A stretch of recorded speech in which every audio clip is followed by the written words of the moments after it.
Good morning students. आज हमारा जो चर्चा का विषय है वो है विशेषकर तत्व मीमांसा पर। तो सबसे पहले हम ये समझते हुए चलते हैं कि दर्शन की कौन कौन सी ब्रांचेज होती है और तत्व मीमांसा उसमें क्या स्थान रखता है, और इसके बाद में हम चर्चा करेंगे कि तत्व मीमांसा के जो शैक्षणिक निहितार्थ है, एजुकेशनल इम्प्लीकेशंस, वो क्या है। तो सबसे पहली बात तो हम दर्शन की शाखाओं की कर लेते हैं कि दर्शन की 3 शाखाएं कौन सी है। तो दर्शन की जो सबसे पहली शाखा है वो है एपिस्टेमोलॉजी, यानी ज्ञान मीमांसा। ज्ञान के संबंध में जितने भी प्रश्न खड़े होते हैं उन सब का विवेचन, चिंतन दार्शनिक इसमें करते हैं। ये समस्त प्रकार का ज्ञान, कोई भी प्रकार का ज्ञान है, हम किसी कॉम्प्लेक्स प्रश्न के ऊपर जब हम चर्चा करते हैं तो समझते कि पहले मुर्गी आई या अंडा, ये भी एक ज्ञान का प्रश्न है, लेकिन इसके पीछे जो तार्किकता है वो बहुत गहरी होती है। तो दर्शन में इसी चीज़ के ऊपर एक विचार होता है। या हम ये जानना चाहते हैं कि ये ब्रह्मांड कब से है, ये ब्रह्मांड का अस्तित्व कब तक रहेगा, ब्रह्मांड को किसने बनाया, ये भी ज्ञान के विषय है। तो ज्ञान के जो विषय है वो बहुत गूढ़ होते हैं। क्या हमारे भीतर भी एक ब्रह्मांड है, क्या ब्रह्मांड से परे भी एक ब्रह्मांड है, और अगर ब्रह्मांड ये सारा निर्मित है तो बिना मनुष्यों के ब्रह्मांड बना कैसे। अनेकानेक प्रश्न जिसका कोई अंत ही नहीं है। ज्ञान के जो प्रश्न है वो बहुत जटिल और इतने सारे हो सकते हैं कि आप उसका कोई और न छोर कुछ भी नहीं ढूंढ सकते। मूल्य मीमांसा दर्शन की एक दूसरी शाखा है जो उचित अनुचित का निर्धारण करती है। जीवन में जहाँ कहीं भी मूल्यों से संबंधित कोई भी कॉन्फ्लिक्ट होता है, मूल्य कई प्रकार के हो सकते हैं।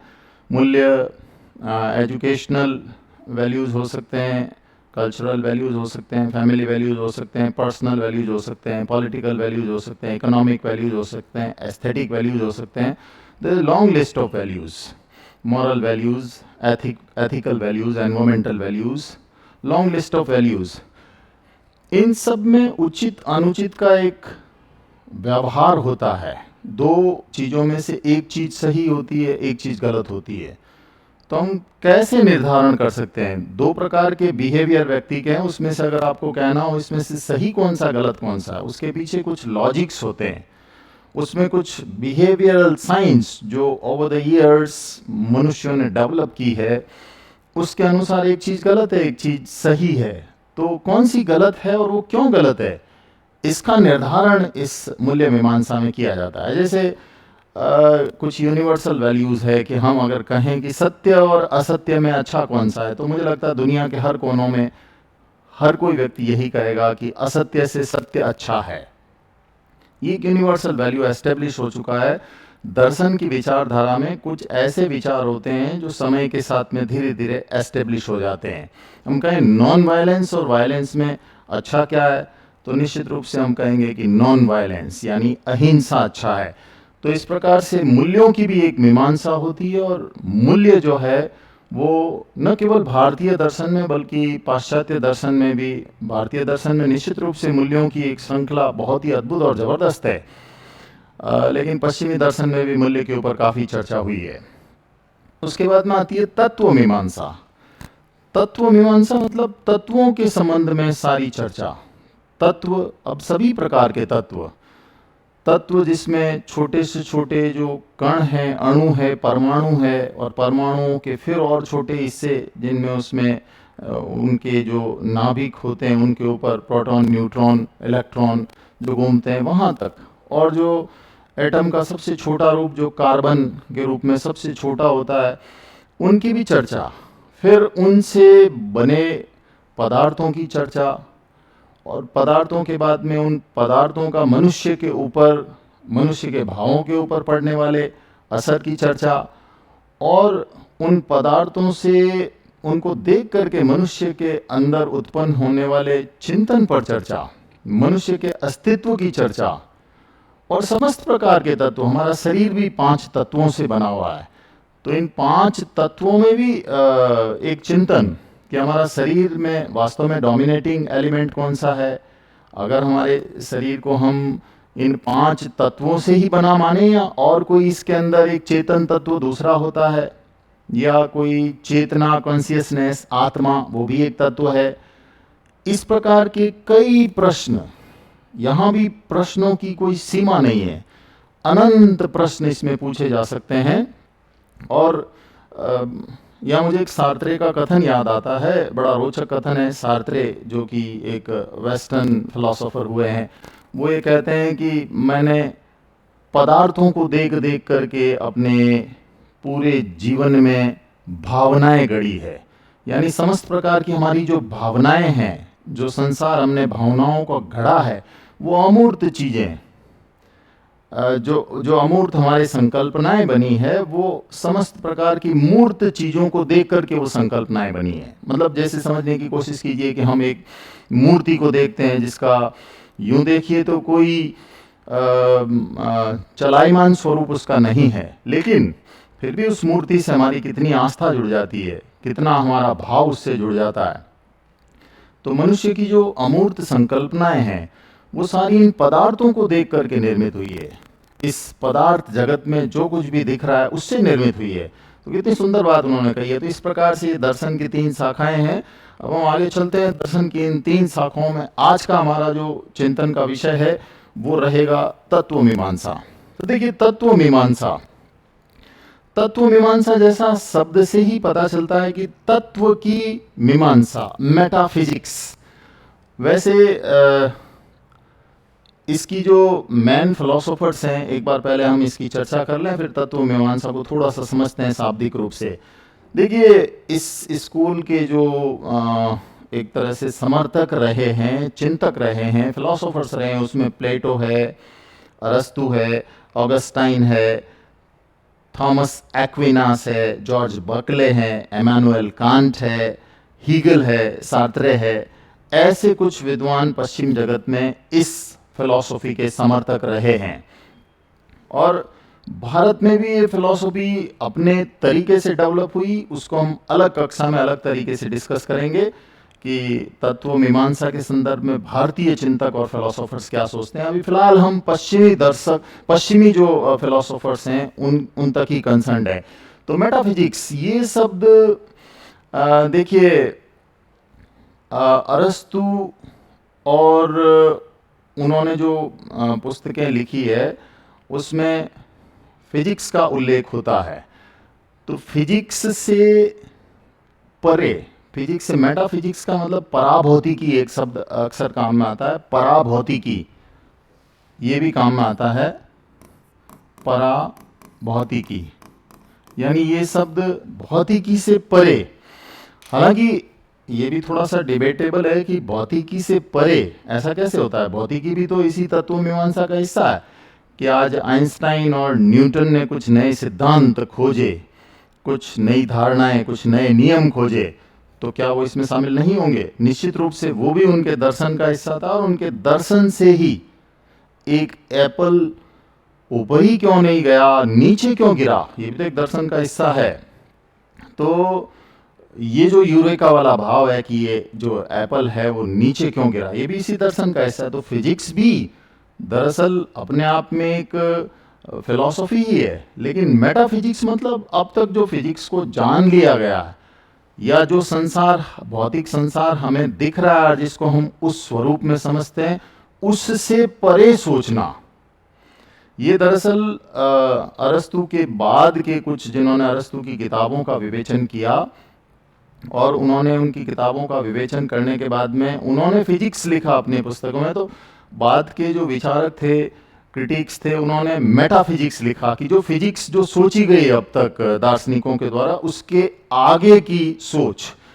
मतलब ये बिल्कुल वैसा है कि हम एक पत्थर को पत्थर के रूप में ही देखते हैं और हम रोज उसको पत्थर समझ के निकल जाते हैं। लेकिन किसी एक दार्शनिक ने उसको हाथ में लिया और उसके अंदर छुपे हुए करोड़ों वर्षों के रहस्य को खोजने का प्रयास किया, फिर उन रहस्यों से जुड़े हुए और रहस्यों को खोजने का प्रयास किया। तो ये अनुसंधान फिर मेटाफिजिक्स हो गया। उस पत्थर को पत्थर के रूप में देखना यहाँ तक एक सामान्य फिजिक्स है।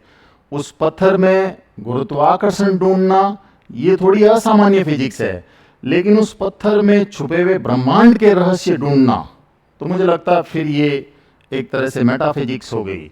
आप उसमें छुपे हुए कणों को ढूंढना और उन कणों से सृष्टि को जोड़ करके ढूंढना, और वो कण जो है उस सृष्टि में अपनी क्या महत्ता रखते हैं इसको ढूंढना, तो फिर आप मेटाफिजिक्स की बात कर रहे हैं। तो इस प्रकार से ये मेटाफिजिक्स शब्द इसका हुआ, जिसको हम हिंदी में तत्व मीमांसा कहते हैं। अब देखिए इसमें क्या विचार किया जाता है। तत्व मीमांसा में अक्सर जो विचारणीय विषय होते हैं वो होते हैं द अल्टीमेट रियलिटी, कि अंतिम वास्तविकता क्या है। हम लोग कई बार चिंतन करते हैं कि ये एक छोटा सा बीज एक वृक्ष कैसे बन जाता है। तो एक सामान्य व्यक्ति जिसका कोई दर्शन नहीं है वो शायद इस बात पे हंसे कि बीज तो वृक्ष ही बनेगा और क्या बन सकता है।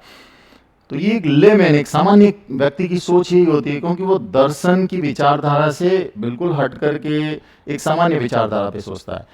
लेकिन एक चिंतक और एक विचारक होता है, उसके लिए एक बहुत रहस्य भरा प्रश्न है कि एक बीज वृक्ष कैसे बन गया, और फिर जब वृक्ष बन भी गया, चलिए वृक्ष से जुड़े हुए और कुछ प्रश्न मस्तिष्क में आते हैं कि क्या ये वृक्ष भी हमारी तरह जिंदा है।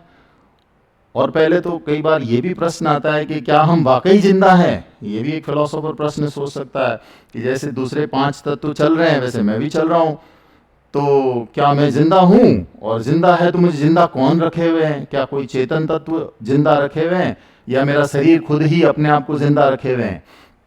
अनेकानेक प्रश्न, जब एक प्रश्न खड़ा होता है तो उसके साथ में अनेकानेक प्रश्न और इस तरह के खड़े होते जाते हैं। तो what is the ultimate truth, what is the ultimate reality, what is the truth, उसको खोजने के लिए जो जिज्ञासाएं अनंत इन्फिनिटी तक जाती है वो अल्टीमेट रियलिटी। तो उस अल्टीमेट रियलिटी को खोजने का जो कार्य है वो इस स्कूल के फिलोसोफर्स करते हैं। द एलिमेंट, ये तत्व जो सारा संसार तत्वों से निर्मित, हमारा शरीर भी 5 तत्वों से निर्मित है, ये सारा ब्रह्मांड, ये सृष्टि किसी एक गुरुत्वाकर्षण में आबद्ध है, और उन तत्वों के अंदर वो ताकत है कि वो उसको आबद्ध रखता है, और इन तत्वों के अंदर वो ताकत है कि उन तत्वों से एक निर्मिति होती है, और वो निर्मिति फिर अपनी एक पावर दिखाती है। तो ये जो एलिमेंट है, ये तत्व कैसे बने, और इन सारे तत्वों का सृष्टि में क्या योगदान है, और कौन सा तत्व अपना किस तरह का इन्फ्लुएंस इस सृष्टि में रखता है, किन तत्वों के मिल जाने से क्या विकार आते हैं, और क्या सृष्टि निर्मित होती है, ऐसे समस्त प्रकार के जटिल प्रश्न अलग अलग फिलोसोफर्स ने अपने अपने अंदाज में अपने अपने समय में खोजे हैं। तीसरा है कि द क्वेश्चंस ऑफ ऑरिजिन, हम आए कहां से, कौन है, और कब तक हमारी सत्ता रहेगी, हमारी सृष्टि कैसे बनी, किस तरह का बिग बैंग हुआ जब हमारी सृष्टि बनी, जीव अस्तित्व में कैसे आए, जब सारे जीव अस्तित्व में आए तो फिर इनके विकास की प्रक्रिया क्या थी, पहले मुर्गी आई या अंडा। कई तरह के जटिल प्रश्न हैं, और ऐसे जटिल प्रश्नों को हमें लगता है ये सरल है लेकिन बहुत कठिन होते हैं। कि मनुष्य का विकास बंदर से हुआ, तो फिर आज भी बंदरों का अस्तित्व क्यों है, बंदर मनुष्य बन जाने चाहिए। हालांकि इसमें बायोलॉजी भी इन्वॉल्व होगी, मल्टीडिसिप्लिनरी एस्पेक्ट्स के सब्जेक्ट्स भी इन्वॉल्व फिलॉसफी में होते हैं, लेकिन फिलॉसफी अंत में दर्शन जो है वो एक लॉजिकल कंक्लूजन पे पहुंचने की कोशिश करता है। द क्वेश्चंस ऑफ एग्जिस्टेंस, हमारे अस्तित्व का प्रश्न, हमारे अस्तित्व का प्रश्न भारतीय दर्शन पे भी इसमें काफ़ी चिंतन हुआ है। जैन दर्शन में भी आप लोगों ने स्यादवाद कभी देखा हो तो उसके अंदर धड़ा है, धड़ा नहीं है, धड़ा है प्रतीत होता है लेकिन ये धड़ा है नहीं, इस तरह के 7 प्रकार से एक सोच होती है। वो कहानी आपने सुनी होगी हाथी वाली की, हाथी को जो ब्लाइंड्स थे उन्होंने जहाँ जहाँ से छुआ उनको संसार वैसा प्रतीत हुआ, जो अंधे थे उनको लगा, जिसने सूंड को छुआ तो उनको लगा कि ये कोई पेड़ की डाली है, जिसने पेड़ को छुआ तो उसको लगा कि ये कोई खंबा है, जिसने पेड़ को छुआ उसको लगा खुरदरी दीवार है, कान को छुआ उसने लगा कुछ सूप है, या पूंछ को छुआ तो उसको लगा रस्सी है। तो जिसने जैसा अनुभव किया अस्तित्व, ये अस्तित्व के प्रश्न है कि हम हमारे अस्तित्व को किस तरह से देखते हैं, इस सृष्टि के अस्तित्व को किस तरह से देखते हैं। इन तमाम तरह के प्रश्नों का जो उत्तर है वो इसमें खोजा जाता है। फिर है the questions of abstract religious ideas. बहुत सारे ऐसे धर्म के प्रश्न, बहुत सारे ऐसे ईश्वर के प्रश्न वो भी इसके अंदर होते हैं। बहुत सारी फिलॉसफीज या बहुत सारे ऐसे दार्शनिक है जो कि ईश्वर के अस्तित्व को मानते ही नहीं है, जबकि बहुत सारे ऐसे हैं जो ईश्वर के अस्तित्व को मानते हैं। बहुत सारे धर्म ऐसे हैं जो मोक्ष को मानते ही नहीं है, बहुत सारे धर्म ऐसे हैं जो मोक्ष को मानते हैं। तो ये जो रिलीजन के जो एब्स्ट्रैक्ट आइडियाज है, कुछ आत्मा के अस्तित्व को मानते हैं, कुछ आत्मा के अस्तित्व को नहीं मानते हैं। कुछ नितांत भौतिक है चारवाक जैसे, और कुछ ऐसे दर्शन हैं जो कि ईश्वर की सत्ता में अटूट विश्वास रखते हैं। कुछ ऐसे दर्शन हैं जो सब में तालमेल बना करके चलते हैं। हमारी गीता के अंदर ज्ञान योग, कर्म योग, भक्ति योग, इन तीनों का सुंदर समावेश कर करके एक बैलेंस्ड तरीके से दर्शन को दिखाया गया है। वेदों उपनिषदों में जाएं तो वहाँ पर दर्शन का स्वरूप हमें अलग देखने को मिलता है, लेकिन सबकी अपनी अपनी सुंदरता है सोच की। और चारवाक जैसे तो हमारे भौतिकवादी दर्शन वाले कहते हैं यावत जीवम सुखम जीवेत ऋणम कृत्वा घृतम पिबेत। जब तक जियो सुख से पियो, ऋण कर करके घी पियो। कोई आत्मा नहीं, कोई परमात्मा नहीं। भगवान ने जो शरीर दिया खाने पीने मौज करने के लिए दिया, मौज करो, इस तरह के भाव उसमें आते हैं। तो एब्स्ट्रैक्ट जो रिलीजियस आइडियाज है उनको समझने के लिए दर्शन हमें एक थॉट प्रोसेस देता है। तो ऐसे कुछ अमूर्त धार्मिक विचारों के जो प्रश्न होते हैं वो भी यहाँ पे डिस्कस किए जाते हैं। देखिए, मेटाफिजिक्स पे विचारधारा पे चिंतन करने वाले लोगों का मेथड क्या होता है, किस तरीके से वो सोचते हैं। तो उनका एक तो होता है रैशनल इंट्यूशन, तर्क संगत अंतर्ज्ञान। वो तार्किकता से, एक रैशनलिटी से पहले सोचते हैं, फिर उनको किसी चीज का अंतर्ज्ञान होता है। यानी आप लगातार अपने तर्कों के ऊपर चलते चलते एक दिन अपने आप को एनलाइटेंड महसूस करते हैं कि हाँ, मैं इतने लंबे समय से जिस ऊहापोह में जी रहा हूं, अंत में जाकर के उसका निष्कर्ष ये है। तो this is called the rational intuition, तर्क संगत अंतर्ज्ञान। जब आपको वो इंसाइट डेवलप हो जाती है, जब आपको वो इंट्यूशन आपको मिल जाता है, वो एनलाइटनमेंट आपको मिल जाता है, लेकिन एक तर्क के बाद में, तो वो तर्क संगत अंतर्ज्ञान होता है। ये मेटाफिजिक्स में किसी कंक्लूजन पहुंचने के लिए एक अच्छा मेथड है। एब्स्ट्रैक्ट रीजनिंग, अमूर्त तर्क। आप केवल आंखें खुली रख के सोचो या पूरा मेडिटेशन करके सोचो, ध्यान एकाग्र करके सोचो, पूरा कंसंट्रेशन करके सोचो, या भली भली भीड़ में सोचो, लेकिन एक अमूर्त तर्क आपके मस्तिष्क में आता है। और ये अमूर्त तर्क जब आ जाता है, ठीक वैसा ही कि जैसे सेव नीचे ही क्यों गिरा, तो ये गुरुत्वाकर्षण के लिए एक बहुत बड़ी बात थी कि ये ऐसा क्यों हुआ। तो जितने भी जो विचार डेवलप हुए हैं या इन्वेंशंस इस संसार में आए हैं, ये निश्चित रूप से किसी एक व्यक्ति को एक बात स्ट्रक हुई, उसके बाद में धीरे धीरे विचार, इन्वेंशंस, बातें सारी सामने आई। फिर एम्पिरिकल अप्रोचेस, आनुभविक उपागम। जब तक आप खुद अनुभव किसी चीज को नहीं करते हैं, तब तक आप किसी चीज पे कुछ कह नहीं सकते हैं। ये ऐसी विचारधारा है कि जिसमें आप खुद उसमें इन्वॉल्व होते हैं एक प्रोसेस में, और अपने अनुभव से उसको महसूस करते हैं। कि भगवान बुद्ध के एनलाइटन को महसूस करने के लिए आपको किसी बौद्धि वृक्ष के नीचे इस तरह की तपस्या करनी पड़ेगी। बौद्धि वृक्ष नहीं है तो अपने कमरे में करनी पड़ेगी, नदी में उतर करके आपको करनी पड़ेगी कि पानी की ठंडक का एहसास क्या होता है। आग को छू करके आपको ये एहसास होगा कि उसके अंदर निहित गर्मी कितनी होती है, उसमें जला देने की इंटेंसिटी कितनी है। तो ये सारे जो एम्पिरिकल अप्रोच है, आप तत्वों को समझने के लिए अपने अनुभवों से गुजरते हैं, स्वयं के अनुभवों से गुजरते हैं, तो that is called empirical approach. ये भी मेटाफिजिक्स जो होते हैं, मेटाफिजिसिस्ट, उनकी एक अप्रोच है। और लॉजिकल कंक्लूजन्स, कभी कभी आप तर्क से सोचते सोचते, कि जब आप तर्क करते हैं कि भाई आपको दूर से पता चला कि वो है मृग मरीचिका है, वहाँ पर सड़क पर आपको पानी दिख रहा है, लेकिन आप तर्क करेंगे कि इस रेगिस्तान में सड़क पर पानी कैसे भरा हो सकता है। फिर आप तर्क करेंगे कि ये गर्म हवा बह रही है, इसकी वजह से कोई हमें ऑप्टिकल इल्यूजन, दृष्टि का भ्रम हो रहा है। फिर आप तर्क करेंगे कि शायद हवा बहुत पतली होने के कारण ये जो हवा में इस तरह की लहरें बन रही है। फिर आप तर्क करेंगे कि हाँ, ये भौतिकी के जो नियम है दृष्टि के, उसकी वजह से ऐसे हो रहा है। तो जो लॉजिकल कंक्लूजन है वो निश्चित रूप से एक मेटाफिजिसिस्ट अच्छे से निकाल सकता है।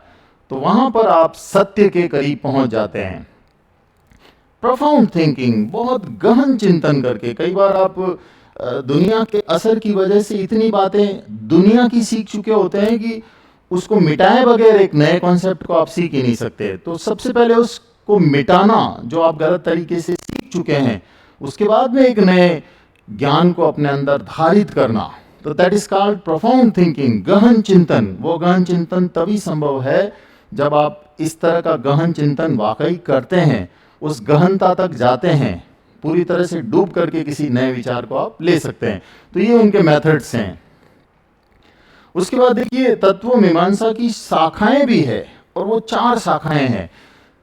सबसे पहली जो इसकी शाखा है वो है ब्रह्मांड मीमांसा। ब्रह्मांड मीमांसा से मतलब है कि समस्त ब्रह्मांड जो है वो कैसे बना, किन तत्वों से बना, ब्रह्मांड से परे कौन सा ब्रह्मांड, कितनी मंदाकिनियां, क्या इस सृष्टि पृथ्वी जैसा और भी कोई ग्रह उपग्रह कहीं है, क्या अन्य जगह पर भी मनुष्य की सत्ता है, अन्य जगह पर मनुष्य की सत्ता है तो वो मनुष्य वहां पर किस तरह का होगा, दूसरे प्लैनेट्स पे जीवन किस तरह का होगा, ये समस्त ब्रह्मांड जो बना है, क्या ये ब्रह्मांड किसी ईश्वर के द्वारा निर्मित है, किसी शक्ति के द्वारा निर्मित है, किसी तत्व के द्वारा निर्मित है, किसी बिग बैंग थ्योरी से निर्मित है। कई प्रकार के विचार जो आते हैं वो ब्रह्मांड मीमांसा के प्रश्न होते हैं। उसके बाद में अस्तित्व की मीमांसा। हमारा जो अस्तित्व है, यह अस्तित्व किस रूप में? क्या आत्मा का अस्तित्व है? क्या शरीर का खुद का अपना अस्तित्व है? क्या हमारे मन में मन जो है, क्या वो मन सोचता है? क्या हमारा मस्तिष्क सोचता है? क्या हमारा हृदय सोचता है? ऐसे कॉन्शियसनेस के प्रश्न, अनकॉन्शियसनेस के प्रश्न, सेमी कॉन्शियसनेस के प्रश्न, और चेतन अवचेतन मन, कई प्रकार के ऐसे विचार जो आते हैं वो अस्तित्व के विचार हैं। फिर धर्म तत्व की मीमांसा। धर्म तत्व, धर्म के संबंध में बहुत सारे कन्फ्यूजन्स सभी को होते हैं कि धर्म ने जो कहा है क्या वो ठीक कहा है, ईश्वर की ये जो धारणा है वो ठीक है, हमारे धर्म ने ये जो विचारधारा सदियों पहले दी थी, क्या ये आज के लिए प्रासंगिक है? तो धर्म के और ईश्वर के जो गूढ़ रहस्य है वो इसमें चिंतन उनका किया जाता है। और साइकोलॉजी, मन मीमांसा, जिसमें समस्त प्रकार के मन में उठते हुए प्रश्न, आप अपने अंदर उत्पन्न होने वाली ईर्ष्या को समझना चाहते हैं, आप अपने भीतर उत्पन्न होने वाले करेज को, कंपैशन को, एम्पैथी को, समानुभूति, सहानुभूति, किसी भी प्रकार के भाव को समझना चाहते हैं, दो लोगों के बीच में उत्पन्न हुआ द्वंद्व किस कारण से उत्पन्न हुआ है, कैसे समाप्त हो सकता है, उसको समझना चाहते हैं। आप अपने खुद से ही कई बार कॉन्फ्लिक्ट करते हैं, आप अपने खुद के अस्तित्व से डरने लगते हैं, आप छोटी छोटी बातें हैं उनमें आप किसी दूसरे दुख से प्रभावित ना होते हैं, किसी के दूसरे के सुख से आप ईर्ष्यालु नहीं होते हैं। ऐसे कई जटिल प्रश्न जो मनोविज्ञान के हैं वो इस साइकोलॉजी में डिपेंड। तो तत्व मीमांसा की ये जो 4 शाखाएं बड़ी महत्वपूर्ण है। चलिए अब हम देख लेते हैं कि एजुकेशनल इम्प्लीकेशन इसका क्या है। तो एजुकेशनल इम्प्लीकेशंस पे आते हैं तो सबसे पहला बिंदु आता है कि जो बिहेवियरल कॉम्प्लेक्सिटी है, मनुष्य के व्यवहार की जो जटिलता है, इसको समझने में मेटाफिजिक्स हमें मदद करता है। मनुष्य का व्यवहार बहुत जटिल है। अब देखिए, एक व्यक्ति एक छोटी सी बात पर सुसाइड कर लेता है, आत्महत्या कर लेता है, कितना जटिल व्यवहार है। लेकिन उस व्यक्ति ने अगर कहीं न कहीं तत्व मीमांसा के माध्यम से एक चिंतन किया होता, एक प्रोफाउंड थिंकिंग की होती, एक एम्पिरिकल एहसास किए होते, तो शायद उसके सोचने का तरीका दूसरा होता। तो निश्चित रूप से शिक्षा जगत में मेटाफिजिक्स बहुत मदद दे सकती है एक इंसान को अच्छा इंसान बनने के लिए, शिक्षा को नए आयाम देने के लिए, शिक्षा में नई बातें डालने के लिए। तो ह्यूमन बिहेवियर की जो कॉम्प्लेक्सिटी है, देखिए बहुत अफसोस की बात है कि हमारे एजुकेशन में सिर्फ पहाड़ पढ़ाए जाते हैं, नदियाँ पढ़ाई जाती है, हम लोग घाटियाँ पढ़ते हैं, हम लोग घास के मैदान पढ़ते हैं, सब कुछ पढ़ते हैं, लेकिन कहाँ पढ़ाया जाता है पुस्तकों में क्रोध को ठीक करना, ईर्ष्या को नियंत्रित करना, साहसी बनना, बहुत सारे मूल्य हमारे भीतर विकसित करना, ये नहीं पढ़ाए जाते हैं। जबकि शिक्षा में इनके निहितार्थ है। वास्तविक शिक्षा इसी चीज से, the important aspect of education is how to live, how to earn a livelihood is the second aspect of it, but the first aspect which is most important, that is often neglected in education. तो human behaviour की complexity को ही सिखाता है। It develop scientific values. आप देखिए बरसों तक इंसान अंधेरे से डरता रहा कि अंधेरा कोई राक्षस करता है, पता चला ये तो एक सृष्टि की प्रक्रिया है जिसमें सूरज के इर्द गिर्द धरती घूमती है और इस वजह से ही होता है। तो अंधेरे से डर दूर हो गया। आप सोचिए कितने अंधविश्वास हम लेके चलते हैं, जीवों से संबंधित हमारी जीवन की रोजाना की शैली में हम कई अंधविश्वास लेके चलते हैं, जबकि इन तमाम तरह के अंधविश्वासों की कोई उपयोगिता नहीं है। और दर्शन तो किसी अंधविश्वास को भी नहीं रखता, दर्शन तो विश्वास में ही विश्वास नहीं करता है, दर्शन तो सिर्फ प्रश्न खड़े करता है। ये जो है मेरे दिमाग में प्रश्न खड़ा हुआ, जब तक उसका उत्तर नहीं मिल जाता है तब तक दर्शन शांत नहीं होता है। तो दर्शन सदैव अपने किसी बिलीफ को टेस्ट करता है, उसको टेस्टेबिलिटी पे रख के फिर उसके ऊपर कोई निर्णय लेता है। और एक कॉस्मोपॉलिटन कल्चर इससे डेवलप होता है, जो कि शिक्षा में जरूरी है। आज के इस ग्लोबल टाइम में जब तक हम एक कॉस्मोपॉलिटन कल्चर को नहीं समझेंगे, हमें अरस्तु को भी पढ़ना होगा, हमें सार्त्रे को भी पढ़ना होगा, हमें ऑगस्टाइन को भी पढ़ना होगा, हमें एमिली दुर्खिम को भी पढ़ना होगा, और हमें साथ ही साथ महात्मा गांधी को भी पढ़ना होगा, विवेकानंद को भी पढ़ना होगा, गिजुभाई को भी पढ़ना होगा। मतलब भारतीय और पश्चिमी सभी लोगों को पढ़ना होगा। और अगर हमें और कहीं जाकर के किसी विद्वान के अच्छे विचारों को पढ़ना है तो पढ़ना चाहिए। दर्शन इस कॉस्मोपॉलिटन कल्चर को डेवलप करता है, जो शिक्षा में बेहद जरूरी है। उसके बाद में ह्यूमैनिटी को भी एक डायरेक्शन मिलती है। कई बार पूरी मानवता भटक जाती है, और पूरी मानवता भटक करके इतनी भटक जाती है कि फिर उसके दुष्परिणाम सामने आने लगते हैं। तो ये जो तत्व मीमांसा का जो चिंतन है वो मानवता के लिए भी बहुत सारे समाधान लेके आता है कि आज सृष्टि में बहुत सारी चीजें हम तत्व को ढंग से नहीं समझ पा रहे हैं, हम प्रकृति को ढंग से नहीं समझ पा रहे हैं, पर्यावरण को ढंग से नहीं समझ पा रहे हैं, उसका मूल उद्देश्य पर्यावरण का है क्या, और पर्यावरण से हमारा अस्तित्व किस प्रकार से जुड़ा हुआ है। इन प्रश्नों को नहीं खोज पाने के कारण आज मानवता बहुत बड़े संकट में है। तो इस मानवता के लिए भी कोई हल है तो वो तत्व मीमांसा के चिंतन के माध्यम से है। तो निश्चित रूप से हमारी शिक्षा में ह्यूमैनिटी को डायरेक्शन इस तत्व मीमांसा से ही मिल सकती है। It develops empirical approach in learner and educate. देखिए not only in learner but also in educator, दोनों को लर्नर है, टीचर भी एक को लर्नर ही है। इन दोनों के बीच में एक एम्पिरिकल अप्रोच कि आप जब तक स्वयं किसी चीज का अनुभव नहीं करेंगे तब तक उसको किसी मुकाम तक नहीं पहुंचा सकते, या उसको उस रूप में नहीं पहचान सकते। तो एम्पिरिकल अप्रोच यही है कि अपने अनुभवों से आप एक अनुभविक प्रोसेस से गुजर करके जब किसी चीज को समझते हैं फिर किसी अन्य को समझाते हैं तो वो ज्यादा प्रभावी होता है, बल्कि अन्य को समझाना नहीं। एम्पिरिकल अप्रोच ये कहती है कि आप तो अनुभव उस बच्चे को ही करने दीजिए, आप केवल एक हेल्पर के रूप में, एक फैसिलिटेटर के रूप में वहां पे खड़े हो जाइए, बाकी बच्चा स्वयं अपने आप सारी चीजें कर देगा। इसके बाद में ये कुछ एस्थेटिक वैल्यूज भी डेवलप करता है। देखिए जब आपके विचार धीरे धीरे उन्नत, परिष्कृत, अच्छे होने लगते हैं तो आपके जो एस्थेटिक वैल्यूज, सोचने का जो तरीका होता है वो बहुत उन्नत हो जाता है, उसमें परिपक्वता आ जाती है, उसके अंदर एक सकारात्मकता आ जाती है। आप नकारात्मक भावों से दूर चले जाते हैं, क्योंकि अब आपका सोचने का नजरिया, आपके थॉट पर्सपेक्टिव के वाइडर हो जाने के कारण, ब्रॉडर हो जाने के कारण आपने बदल दिया। तो ये एक सोचने का तरीका है। ये बिल्कुल वैसा है जैसे भारतीय फिलॉसफी में कहते हैं ना कि ये तो सारी मिट्टी है, इसमें क्या मोह रखना।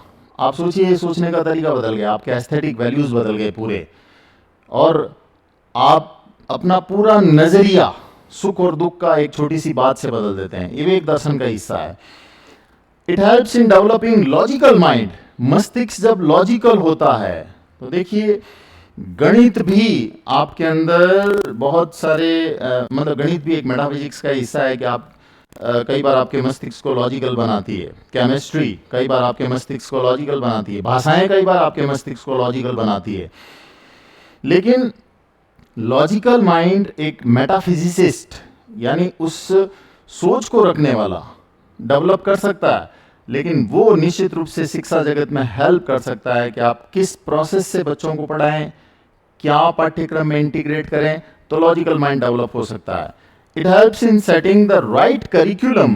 करिकुलम में ऐसे मेटाफिजिक्स से रिलेटेड कौन कौन से इश्यू होने चाहिए, निश्चित रूप से इसमें भी इससे मदद मिलती है। तो ये भी एक महत्वपूर्ण बात है। It's a link between old and new schools. देखिए पुरानी स्कूल के लोग अलग सोचा करते थे, आज अरस्तु की बहुत सारी बातों से नया फिलोसोफर अगर सहमत नहीं होता है तो कुछ भी गलत नहीं है। हम पुरानी स्कूल्स के जो फिलोसोफर्स थे, जो सोचते थे, निश्चित रूप से उनके ज़माने के हिसाब से उन्होंने जो कुछ भी सोचा वो उनकी जगह पर सही थे। लेकिन धीरे धीरे समय बदलने के साथ में, आप सोचिए किसी ज़माने में तो यही कहते थे कि सूरज घूम रहा है धरती के चारों ओर, फिर विचारधाराएं बदली। पहले सोचते थे धरती चपटी है, फिर विचारधाराएं बदली, फिर विचारधारा यहाँ तक और डेवलप हुई कि अब सूरज भी घूमता है। तो सूरज अपनी गैलेक्सी में अपना चक्कर काटता है, हमारे लिए तो स्थिर है लेकिन अपनी गैलेक्सी में चक्कर तो काट ही रहा है। तो ये सब धीरे धीरे विचारधाराएं समय के साथ में बदलती है। It helps in removing psychological conflicts. जो विभिन्न प्रकार के मनोवैज्ञानिक द्वंद्व मन मस्तिष्क में उत्पन्न होते हैं, सीखने वाले के, सिखाने वाले के, ग्रुप के, टीम के, उन सब को दूर करने में निश्चित रूप से इससे मदद मिलती है। तो ये हमारा मेटाफिजिक्स का जो विषय था समाप्त हुआ। हमने इसके एजुकेशनल इम्प्लीकेशंस क्या उससे जोड़ करके इसको पढ़ा। थैंक यू सो मच, बहुत बहुत धन्यवाद।